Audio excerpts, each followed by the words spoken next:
7th B ਦੀਆਂ examples ने ਆਪਣੀਆਂ ਤਾਂ ਇਹਦੇ ਵਿੱਚ ਦੇਖੋ first example the velocity at the maximum height of projectile is half of its initial velocity ਕਹਿੰਦੇ ਆਪਾਂ ਨੂੰ velocity maximum height ਦੀ ਕੀ ਦਿੱਤੀ ਹੋਈ ਆ ਹਾਫ ਦਿੱਤੀ ਹੋਈ ਆ ਮਤਲਬ ਜੇ ਆਪਣੇ ਕੋਲੇ velocity u ਆ ਤਾਂ ਇਹਦਾ ਹਾਫ ਲਓਗੇ ਤੁਸੀਂ u/2 velocity ਠੀਕ ਹੈ ਤਾਂ ਸਭ ਤੋਂ ਪਹਿਲਾਂ ਇਨੀਸ਼ੀਅਲ 'ਚ ਦਿੱਤੀ ਹੋਈ ਆ ਤਾਂ velocity ਦੀ ਇੱਥੇ u ਦੀ ਕੀ ਵੈਲਿਊ ਆਪਣੇ ਕੋਲ ਕੀ ਹੋਊਗੀ 0 proof that the range of the horizontal plane is this ਤਾਂ ਆਪਾਂ ਰੇਂਜ ਕੀ ਆ ਪ੍ਰੂਫ ਕਰਕੇ ਦਿਖਾਉਣੀ ਆ ਆਪਣੇ ਕੋਲ ਕੀ ਹੋਊਗੀ u²√3/2 g ਤਾਂ ਸਭ ਤੋਂ ਪਹਿਲਾਂ ਉਹੀ ਲਾਈਨ ਲਿਖੀ ਹੋਈ ਆ ਕਹਿੰਦੇ ਜੇ ਤੁਹਾਡੇ ਪਾਰਟੀਕਲ ਦੀ ਵੈਲੋਸਿਟੀ ਮੈਕਸਿਮਮ ਹਾਈਟ 'ਤੇ ਜਾ ਰਹੀ ਆ ਤਾਂ ਕੀ ਹੋਊਗੀ ਵੈਨਿਸ਼ ਹੋਊਗੀ ਵੈਨਿਸ਼ ਮਤਲਬ 0 ਹੋਵੇਗੀ ਠੀਕ ਆ ਇਸ ਕੇਸ ਦੇ ਵਿੱਚ ਦੇਖੋ ਹੁਣ ਆਪਣੇ ਕੋਲ ਕਹਿੰਦੇ ਜੇ ਆਪਣੀ ਵੈਲੋਸਿਟੀ ਕੀ ਆ 0 ਆ ਮੈਕਸੀਮਮ ਹਾਈਟ 'ਤੇ ਤਾਂ ਆਪਾਂ ਉਹਦਾ ਹੋਰੀਜ਼ੋਨਟਲ ਕੰਪੋਨੈਂਟ ਲਵਾਂਗੇ ਕੀ ਲੈਤਾ ਹੋਰੀਜ਼ੋਨਟਲ ਕੰਪੋਨੈਂਟ ਆਪਣਾ ਕੀ ਹੁੰਦਾ ਸੀਗਾ u cos ਅਲਫਾ ਅਲਫਾ ਕੀ ਆ ਆਪਣਾ ਐਂਗਲ ਆ ਪ੍ਰੋਜੈਕਟਾਈਲ ਦਾ ਤਾਂ ਹੁਣ ਆਪਾਂ ਹੋਰੀਜ਼ੋਨਟਲ ਕੰਪੋਨੈਂਟ ਨੂੰ ਸੋਲਵ ਕਰ ਰਹੇ ਹਾਂ ਤਾਂ ਕਿਸ ਦੇ ਬਰਾਬਰ ਹੁੰਦਾ ਸੀ ਆਪਣਾ u cos alpha equal to velocity ਕੀ ਦਿੱਤੀ ਹੋਈ ਆਪਣੇ ਕੋਲ 1/2 u ਤਾਂ ਇੱਥੋਂ ਤੁਸੀਂ cos ਅਲਫਾ ਦੀ ਵੈਲਿਊ ਕੱਢ ਲਓਗੇ ਇਸ ਤੋਂ sin ਅਲਫਾ ਦੀ ਕੱਢ ਲਓਗੇ ਠੀਕ ਹੈ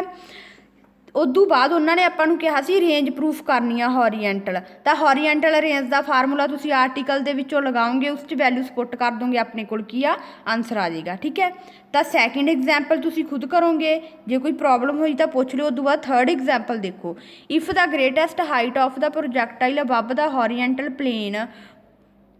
ਥਾਊਟ the point of projectile be alpha ਕਹਿੰਦੇ ਆਪਾਂ ਨੂੰ ਕੀ ਆ ਹਾਈਟ ਦਿੱਤੀ ਹੋਈ ਆ ਪ੍ਰੋਜੈਕਟਾਈਲ ਦੀ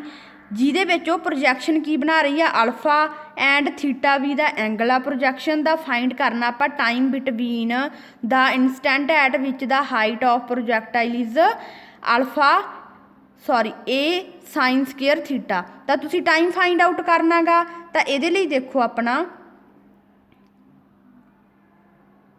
ਕਹਿੰਦੇ ਗ੍ਰੇਟੈਸਟ ਹਾਈਟ ਕੀ ਆ ਆਪਣੇ ਕੋਲ ਇਹ ਤਾਂ ਗ੍ਰੇਟੈਸਟ ਹਾਈਟ ਦਾ ਫਾਰਮੂਲਾ ਲਗਾ ਦੂੰਗੀ ਇਸ ਨੂੰ ਜਦੋਂ ਸੋਲਵ ਕਰੋਗੇ ਤੁਸੀਂ ਕੀ ਕੱਢ ਲਓਗੇ u² ਦੀ ਵੈਲਿਊ ਕੱਢ ਲਾਂਗੇ ਉਦੋਂ ਬਾਅਦ ਆਪਣੇ ਕੋਲੇ ਹਾਈਟ ਦਾ ਫਾਰਮੂਲਾ ਕੀ ਹੁੰਦਾ ਸੀ s ਦੇ ਇਕੁਅਲ ਹੁੰਦਾ ਸੀ ਆਪਣੇ ਕੋਲ ut + 1/2 ht ਦੀ ਸਕੁਅਰ ਠੀਕ ਹੈ ਤਾਂ ਆਪਾਂ ਇੱਥੇ ਹਾਈਟ ਦਾ ਫਾਰਮੂਲਾ ਲਗਾ ਰਹੇ ਹਾਂ ਤਾਂ ਇੱਥੋਂ ਆਪਾਂ ਕੀ ਆ ਇਸ ਇਕੁਏਸ਼ਨ ਨੂੰ h ਦੇ ਬਰਾਬਰ ਰੱਖਾਂਗੇ h ਦੇ ਬਰਾਬਰ ਰੱਖਾਂਗੇ ਤਾਂ ਆਪਣੇ ਕੋਲੇ ਪ੍ਰੋਜੈਕਟਾਈਲ ਅਪਵਰਡ ਜਾਣ ਕਰਕੇ ਇੱਥੇ ਕੀ ਲੱਗੂਗੀ ਆਪਣੇ ਕੋਲ ਮਾਈਨਸ ਦਾ ਸਾਈਨ ਇਹਨੂੰ ਤੁਸੀਂ ਸੋਲਵ ਕਰੋਗੇ ਠੀਕ ਹੈ ਨੈਕਸਟ ਐਚ ਨੂੰ ਕੀ ਪੁੱਟ ਕਰ ਦੇਣਾ ਆਪਾਂ a sin² ਅਲਫਾ ਐਚ ਨੂੰ ਪੁੱਟ ਕਰਨ ਤੋਂ ਬਾਅਦ ਆਪਣੇ ਕੋਲ ਕੀ ਇੱਕ ਇਕੁਏਸ਼ਨ ਤਿਆਰ ਹੋ ਜਾਏਗੀ ਇਹ ਕਿਸ ਦੇ ਵਿੱਚ ਤਿਆਰ ਹੋ ਗਈ ਕਹਿੰਦੇ ਆਪਾਂ ਪਹਿਲਾਂ ਲੈਂਦੇ ਹੁੰਦੇ ਸੀਗੇ ਵੀ ਜਿਹੜਾ ਆਪਣਾ ਫਸਟ ਵਾਲਾ ਹੁੰਦਾ ਸੀਗਾ ਰੂਟ ਉਹ ਕਾਹਦਾ ਹੁੰਦਾ ਸੀ ਪਲੱਸ ਵਾਲਾ ਹੁੰਦਾ ਸੀਗਾ ਜਿਵੇਂ ਇੱਥੇ ਲਿਖਿਆ ਹੋਇਆ t1 + 2t ਤਾਂ ਉਹਦੀ ਵੈਲਿਊ ਆਪਾਂ ਇੱਥੋਂ ਕੱਢ ਲਾਂਗੇ ਜੀ ਕੀ ਹੋ ਜਾਊਗਾ ਨੀਚੇ ਡਿਵਾਈਡ ਹੋ ਜਾਊਗਾ ਸਿਮਿਲਰਲੀ ਲਾਸਟ 'ਤੇ ਕੀ ਹੁੰਦੀ ਸੀ ਆਪਣੀ ਪ੍ਰੋਡਕਟ ਤਾਂ ਇੱਥੋਂ ਆਪਾਂ t1 t2 ਪ੍ਰੋਡਕਟ ਦਾ ਵੈਲਿਊ ਨਿਕਾਲ ਲਾਂਗੇ ਠੀਕ ਹੈ t1 t2 ਕੀ ਲੈ ਕੇ ਚੱਲੇ ਆ ਆਪਾਂ ਰੂਟ ਲੈ ਕੇ ਚੱਲੇ ਆ ਇਕੁਏਸ਼ਨ ਦੇ ਉਦੋਂ ਬਾਅਦ t2 - t1 ਦਾ ਸਕੁਅਰ ਕਰੋਗੇ ਇਸ ਨੂੰ ਆਪਾਂ ਹੋਰ ਕਿਹੜੇ ਤਰੀਕੇ ਨਾਲ ਲਿਖ ਸਕਦੇ ਹਾਂ ਇਸ ਨਾਲ ਜਦੋਂ ਇਹਨੂੰ ਤੁਸੀਂ ਸੋਲਵ ਕਰੋਗੇ ਇਹਦਾ ਸਕੁਅਰ ਓਪਨ ਕਰੋਗੇ ਇਹਦੇ ਵਿੱਚੋਂ -4 t1 t2 ਘਟਾਓਗੇ ਤਾਂ ਤੁਹਾਡੇ ਕੋਲੇ ਆਹੀ ਚੀਜ਼ ਬਣੂਗੀ ਠੀਕ ਆ ਤਾਂ ਇਸ t1 t2 - t1 ਦੇ ਸਕੁਅਰ ਨੂੰ ਇਸ ਫਾਰਮ ਦੇ ਵਿੱਚ ਲਿਖਿਆ ਹੋਇਆ ਗਾ ਇਹ ਧਿਆਨ 'ਚ ਰੱਖਣਾ ਇਹ ਹੋਰ ਸਮ ਦੇ ਵਿੱਚ ਵੀ ਲਿਖਣਗੇ ਇਸੇ ਤਰ੍ਹਾਂ ਠੀਕ ਆ ਆਪਾਂ t1 + t2 ਦੀ ਵੈਲਿਊ ਪੁੱਟ ਕਰ ਦਿਓ ਇੱਥੇ ਮਲਟੀਪਲਾਈ ਦੇ ਵਿੱਚ ਦੋਨਾਂ ਦੀ ਵੈਲਿਊ ਪੁੱਟ ਕਰ ਦਿਓ ਇਹਨੂੰ ਸੋਲਵ ਕਰ ਲਓ ਸੋਲਵ ਕਰਨ ਤੋਂ ਬਾਅਦ ਤੁਹਾਡੇ ਕੋਲੇ ਕੀ ਆ t2 - t1 ਦੀ ਵੈਲਿਊ ਨਿਕਲ ਆਊਗੀ ਤੇ ਇਹੀ ਚੀਜ਼ ਆਪਾਂ ਸ਼ੋਅ ਕਰਕੇ ਦਿਖਾਉਣੀ ਸੀ ਠੀਕ ਹੈ ਤਾਂ ਇਸੇ ਤਰ੍ਹਾਂ ਫੋਰਥ ਐਗਜ਼ਾਮਪਲ ਟਰਾਈ ਕਰਨੀ ਹੈ ਤੁਸੀਂ ਫੋਰਥ ਤੋਂ ਬਾਅਦ ਤੁਹਾਡੀ ਆ ਗਈ ਫਿਫਥ ਐਗਜ਼ਾਮਪਲ ਠੀਕ ਹੈ if the focus of the ਡੈਡੈਂਟਰੀ lies as much below the horizontal plane third the point of projection as the vertex is above proof ਕਰਨਾ ਐਂਗਲ ਆਪਣੇ ਕੋਲੇ ਪ੍ਰੋਜੈਕਸ਼ਨ ਦਾ ਅਲਫਾ ਕੀ ਹੋਊਗਾ sin ਅਲਫਾ = 1/√3 ਹੋਊਗਾ ਤਾਂ ਸਭ ਤੋਂ ਪਹਿਲਾਂ ਜਿਹੜਾ ਆਪਾਂ ਪਿੱਛੇ ਫਾਰਮੂਲਾ ਕਰਕੇ ਆਏ ਆ u ਕੀ ਸੀ ਆਪਣੇ ਕੋਲ ਵੈਲੋਸਿਟੀ ਸੀ u ਦੇ ਵਿੱਚ ਆਰਡੀਨੇਟ ਵਰਟਸ ਦੀ ਵੈਲਿਊ ਲਿਖੋਗੇ ਫੋਕਸ ਦੀ ਲਿਖ ਲਓਗੇ ਜਿਹੜੇ ਤੁਹਾਨੂੰ ਮੈਂ ਆਰਟੀਕਲ ਕਰਾਏ ਆ ਉੱਥੋਂ ਵੈਲਿਊਸ ਲਿਖੀਆਂ ਹੋਈਆਂ ਨੇ ਉਦੋਂ ਬਾਅਦ ਕੀ ਆ ਆਪਣੇ ਕੋਲੇ we know that 2 point are equidistant from x axis one above and the other below then their ordinate are equal and opposite, so sum ਇਹਨਾਂ ਦਾ ਕੀ ਹੋਊਗਾ 0। ਕਹਿੰਦੇ ਜੇ ਆਪਣੇ ਕੋਲੇ ਕੋਈ ਦੋ ਆਪਾਂ ਪੁਆਇੰਟ ਲੈ ਰਹੇ ਹਾਂ ਐਕਸ ਐਕਸਿਸ ਦੇ ਜਿਹੜੇ ਕਿ ਆਰਡੀਨੇਟ ਆ, ਇਕੁਅਲ ਆ, ਓਪੋਜ਼ਿਟ ਆ, ਜਦੋਂ ਦੋਨੇ ਚੀਜ਼ਾਂ ਇਕੁਅਲ ਵੀ ਹੋਣ ਬਟ ਓਪੋਜ਼ਿਟ ਹੋਣ, ਜਿਵੇਂ ਇੱਥੇ 2 ਆ ਇਹਦੇ ਓਪੋਜ਼ਿਟ ਜਿਵੇਂ ਆਪਾਂ 1/2 ਲੈ ਕੇ ਇਕੁਅਲ ਮਤਲਬ ਜਿਵੇਂ 1/2 ਇਹਦੇ ਇਕੁਅਲ ਹੀ ਆਪਾਂ ਦੂਜਾ ਲੈ ਰਹੇ ਹਾਂ 1/2, ਦੋਨੇ ਇਕੁਅਲ ਹੋਣੇ ਚਾਹੀਦੇ ਆ 1/2 ਇਕੁਅਲ ਟੂ 1/2 ਐਂਡ ਓਪੋਜ਼ਿਟ ਕਰਾਂਗੇ ਤਾਂ ਇਹਨਾਂ ਦਾ ਸਮ ਕੀ ਹੋ ਜਾਊਗਾ 0 ਹੋ ਜਾਊਗਾ। ਕਿਵੇਂ ਹੋਊਗਾ ਓਪੋਜ਼ਿਟ ਕਿਵੇਂ ਕਰੋਗੇ, ਜੇ 1/2 ਆ ਪਲੱਸ ਦਾ ਇਹਨੂੰ ਦੂਸਰੀ ਸਾਈਡ ਲੈ ਕੇ ਆਵਾਂਗੇ 1/2 ਮਾਈਨਸ 1/2 ਦੋਨਾਂ ਦਾ ਸਮ ਕੀ ਹੋ ਜਾਊਗਾ ਫਿਰ 0। ਠੀਕ ਆ,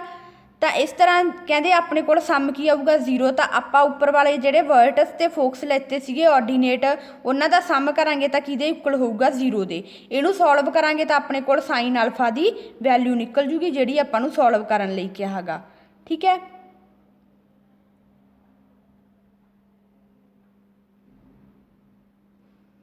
ਇਸੇ ਨਾਲ ਦੀ ਬੇਟਾ 6ਵੀਂ ਐਗਜ਼ਾਮਪਲ ਹੈ, ਇਹ ਤੁਸੀਂ ਖੁਦ ਟਰਾਈ ਕਰਨੀ ਆ। ਇਹ ਨਾਲ ਦੀਆਂ ਐਗਜ਼ਾਮਪਲਸ ਨੇ ਇਸ ਲਈ ਮੈਂ ਇਹ ਕਰਵਾਈਆਂ ਨਹੀਂ ਹੈ, ਇਹ ਤੁਹਾਡੇ ਖੁਦ ਕਰਨ ਵਾਲੀਆਂ ਨੇ। ਠੀਕ ਹੈ, ਤਾਂ ਨੈਕਸਟ ਵਾਲੀ ਦੇਖੋ 8th example, a particle is projected with velocity ਆਪਾਂ ਨੂੰ ਗਿਵਨ ਆ so that it just clear to walls of the equal height. ਇੱਥੇ ਜਸਟ ਕਲੀਅਰ ਦਾ ਮਤਲਬ ਕੀ ਆ, ਉਹ ਟੱਚ ਕਰ ਰਿਹਾ ਹੈਗਾ ਜਿਹੜਾ ਆਪਣੇ ਕੋਲੇ ਪਾਰਟੀਕਲ ਆ 2 ਵਾਲਸ ਨੂੰ। ਕਿੱਥੇ ਟੱਚ ਕਰ ਰਿਹਾ ਹੈਗਾ ਇਕੁਅਲ ਹਾਈਟ ਏ ਦੇ ਉੱਪਰ, ਵਿਚ ਆਰ ਡਿਸਟੈਂਸ ਕਿੰਨਾ ਦਿੱਤਾ ਹੋਇਆ ਦੋਨੋਂ ਦਾ 2a ਆਪਾਂ ਨੂੰ ਡਿਸਟੈਂਸ ਗਿਵਨ ਆ। ਆਪਾਂ ਸ਼ੋਅ ਕਰਨਾ ਗਾ latus rectum of the path is 2a and time ਦੋਨਾਂ ਦੇ ਵਿੱਚ ਕੀ ਲੱਗੂਗਾ ਵਾਲਸ ਦੇ ਇਹ ਵਾਲਾ 2 ਰੂਟ ਦੇ ਵਿੱਚ ਅਲਫਾ ਪੌਣ ਜੀ। ਠੀਕ ਹੈ, ਤਾਂ ਅਲਫਾ ਕੀ ਦਿੱਤਾ ਹੋਇਆ ਸੀ ਆਪਾਂ ਨੂੰ, ਐਂਗਲ ਦਿੱਤਾ ਸੀ ਪ੍ਰੋਜੈਕਟਾਈਲ ਦਾ। ਤਾਂ ਆਹ ਇਕੁਏਸ਼ਨ ਆ ਜਿਹੜੀ ਇਹ ਤੁਹਾਡੀ ਆਰਟੀਕਲ 'ਚੋਂ ਚੱਕੀ ਹੋਈ ਆ y = x tan alpha minus gx² ਨੀਚੇ 2u ਦਾ ਸਕੇਅਰ cos ਦਾ ਸਕੇਅਰ ਅਲਫਾ। ਠੀਕ ਹੈ, ਤਾਂ ਇਹਨੂੰ ਤੁਸੀਂ ਇੱਕ ਵੇ ਦੇ ਵਿੱਚ ਸੋਲਵ ਕੀਤਾ ਹੋਇਆਗਾ। ਉਸ ਤੋਂ ਬਾਅਦ ਉਸੇ ਤਰ੍ਹਾਂ ਜਿਵੇਂ ਮੈਂ ਪਿਛਲੀ ਐਗਜ਼ਾਮਪਲ 'ਚ ਕਰਵਾਈ ਸੀ ਤੁਹਾਡੇ ਕੋਲੇ ਇਕੁਏਸ਼ਨ ਬਣ ਜੂਗੀ, ਉਵੇਂ ਜਿਹੜੀ ਆਪਣੀ ਵਿਚਕਾਰ ਵਾਲੀ ਵੈਲਿਊ ਆ ਤੁਹਾਡੇ ਕੋਲੇ x1 + x2 ਦੀ ਆ ਜੂਗੀ, ਲਾਸਟ ਵਾਲੀ ਮਲਟੀਪਲਾਈ ਦੇ ਵਿੱਚ ਆ ਜੂਗੀ। ਆ ਵੀ ਤੁਹਾਨੂੰ ਮੈਂ ਪਿੱਛੇ ਦੱਸ ਚੁੱਕੀ ਹਾਂ ਵੀ ਇਸ ਨੂੰ ਕਿਸ ਤਰੀਕੇ ਨਾਲ ਲਿਖਿਆ ਹੋਇਆਗਾ। ਠੀਕ ਆ, ਉਸ ਤੋਂ ਬਾਅਦ ਤੁਸੀਂ ਸਾਰਿਆਂ ਦੀਆਂ ਵੈਲਿਊਜ਼ ਪੁੱਟ ਕਰਨੀਆਂ ਨੇ। ਵੈਲਿਊਜ਼ ਪੁੱਟ ਕਰਨ ਤੋਂ ਬਾਅਦ ਇਸ ਨੂੰ ਸੋਲਵ ਕਰਨਾ ਗਾ। ਜਦੋਂ ਸੋਲਵ ਕਰੋਗੇ ਤਾਂ ਤੁਹਾਡੇ ਕੋਲੇ ਅਲਫਾ ਦੀ ਵੈਲਿਊ ਨਿਕਲ ਆਊਗੀ। ਠੀਕ ਹੈ,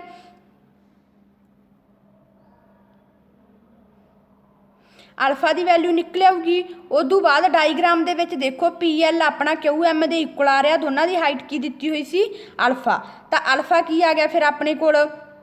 ਜਿਹੜੇ ਆਪਣਾ y ਵਾਲਾ ਫਾਰਮੂਲਾ ਸੀਗਾ ਉਸ ਦੇ ਵਿੱਚ ਆਪਣਾ ਅਲਫਾ ਆ ਜਾਏਗਾ। ਠੀਕ ਹੈ, ਤਾਂ ਇਕੁਅਲ ਟੂ ਦੋਨਾਂ ਦੀਆਂ ਵੈਲਿਊਜ਼ ਲਿਖ ਦਾਂਗੇ ਆਪਾਂ ਹਾਈਟ ਵਾਲੇ ਦੀਆਂ। ਠੀਕ ਹੈ, ਕੀ ਹੁੰਦਾ ਸੀ ਆਪਣੇ ਕੋਲੇ ਜਿਹੜਾ S ਵਾਲਾ ਫਾਰਮੂਲਾ ਹੁਣੀ ਮੈਂ ਤੁਹਾਨੂੰ ਪਿੱਛੇ ਦੱਸਿਆ ਸੀ,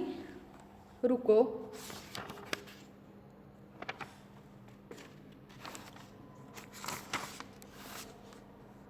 ਹਾਂ, ਕੀ ਸੀ ਆਪਣੇ ਕੋਲ UT ਉਲਟ ਡਾਇਰੈਕਸ਼ਨ 'ਚ ਲੱਗਣ ਕਰਕੇ ਮਾਈਨਸ ਦਾ 1/2 HT ਦਾ ਸਕੇਅਰ। ਠੀਕ ਆ, ਤਾਂ ਇੱਥੇ ਇਸ ਫਾਰਮੂਲੇ ਦੇ ਵਿੱਚ ਵੈਲਿਊਜ਼ ਪੁੱਟ ਕੀਤੀਆਂ ਹੋਈਆਂ ਨੇ। ਇਸ ਨੂੰ ਸੋਲਵ ਕਰੋਗੇ ਉਸੇ ਤਰ੍ਹਾਂ ਤੁਹਾਡੇ ਕੋਲੇ ਪਲੱਸ ਦੀ ਵੈਲਿਊ ਨਿਕਲ ਆਊ, ਮਲਟੀਪਲਾਈ ਦੀ ਵੈਲਿਊ ਨਿਕਲ ਆਊਗੀ। T2 - T1 ਕਰੋਗੇ, ਇੱਥੇ ਕੀ ਹੋ ਗਿਆ ਜਦੋਂ T2 - T1 ਦਾ ਸਕੇਅਰ ਤੁਹਾਡਾ ਕਿਸ ਦੇ ਬਰਾਬਰ ਸੀ, T2 - T1 ਦਾ ਸਕੇਅਰ ਸੀਗਾ ਇਸ ਇਕੁਏਸ਼ਨ ਦੇ ਬਰਾਬਰ। ਇਸ ਸਕੇਅਰ ਨੂੰ ਆਪਾਂ ਦੂਸਰੀ ਸਾਈਡ ਲੈ ਗਏ ਤਾਂ ਕਰਕੇ ਉੱਧਰ ਜਾ ਕੇ ਕੀ ਬਣ ਗਿਆ ਇਹ ਰੂਟ। ਤਾਂ ਆਪਾਂ ਵੈਲਿਊਜ਼ ਕੱਢ ਚੁੱਕੇ ਹਾਂ ਪਲੱਸ ਦੇ ਵਿੱਚ ਵੀ ਤੇ ਮਲਟੀਪਲਾਈ ਦੇ ਵਿੱਚ ਵੀ। ਠੀਕ ਹੈ, ਤਾਂ ਇਹ ਦੋਨੇ ਵੈਲਿਊਜ਼ ਤੁਸੀਂ ਫਾਰਮੂਲੇ ਦੇ ਵਿੱਚ ਪੁੱਟ ਕਰ ਦੋਗੇ। ਉਸ ਤੋਂ ਬਾਅਦ ਜਦੋਂ ਆਪਾਂ ਸੋਲਵ ਕਰਾਂਗੇ ਤਾਂ ਆਪਣੇ ਕੋਲੇ ਰਿਕੁਆਇਰ ਰਿਜ਼ਲਟ ਆ ਜਾਊਗਾ। ਠੀਕ ਹੈ, ਤਾਂ ਬੇਟਾ ਇਹ ਜਿਹੜੀ ਲਾਸਟ ਐਗਜ਼ਾਮਪਲ ਹੈ ਇਹ ਵੀ ਤੁਸੀਂ ਖੁਦ ਟਰਾਈ ਕਰੋਗੇ, ਅਗਰ ਕੋਈ ਡਾਊਟ ਹੋਇਆ ਤਾਂ ਪੁੱਛ ਲੈਣਾ। ਠੀਕ ਹੈ।